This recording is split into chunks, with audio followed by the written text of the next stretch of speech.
That's such a big one. I'm sorry to interject, but this whole switching agencies things is so confusing for people like me and choreographers. Yeah. It's like, I'll call and like on Monday this person is with this place, and then on Wednesday they're at this place, and you know what I'm saying? It's about finding, like you're saying, the relationship that works for you and sticking with it.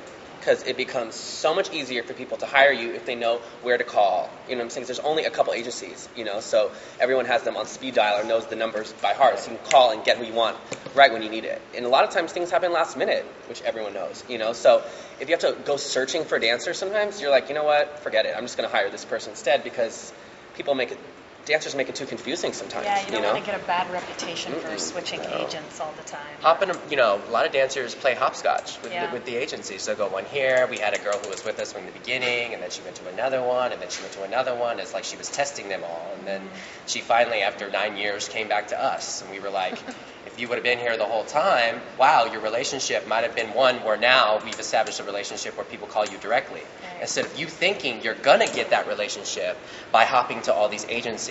You know, it doesn't work that way. A lot of dancers shift agencies, and you've really stayed there. You know what? I find, like I said, my father was a talent agent. My mom was a dance teacher, so I grew up in the industry, and I've learned that you have to not only. The reason why I think a lot of people bounce around, sometimes you might be with somebody for a couple of years, and all of a sudden you just say, hey, you know what, it's my time, it's time to move on. But what I found, I bounced from agency to agency theatrically. Dance-wise, the reason why I've never had to move is because instantly when I met them, it wasn't just me being excited about my agent, it was about them being excited about me. And know that.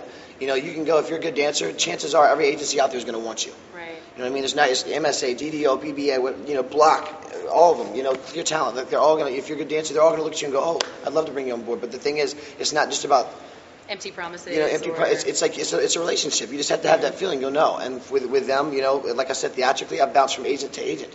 But with Clear Talent Group, it's from day one. You know, I met them, and they've always worked very, very hard for me, and I've had a great relationship with them, and I haven't had a reason to go. You know, sometimes bad things happen. We all know it's a business world, and you get burned. Sometimes you burn them. That's how it is. But you just have to. You'll know when you meet that agent. Sometimes you'll go, oh, I got to stick with them. You know, I have friends of mine that have been with MSA forever. I have friends of mine that have been with DDO forever. It's like, you know, but I also have ones that literally will stay with an agency for a year and they're ready to move on to the next one. Right. You know, and maybe they're getting a different vibe. I just know with my agency, they've always treated me the same. They've always pushed me hard. They've always backed me up, and they're like a family.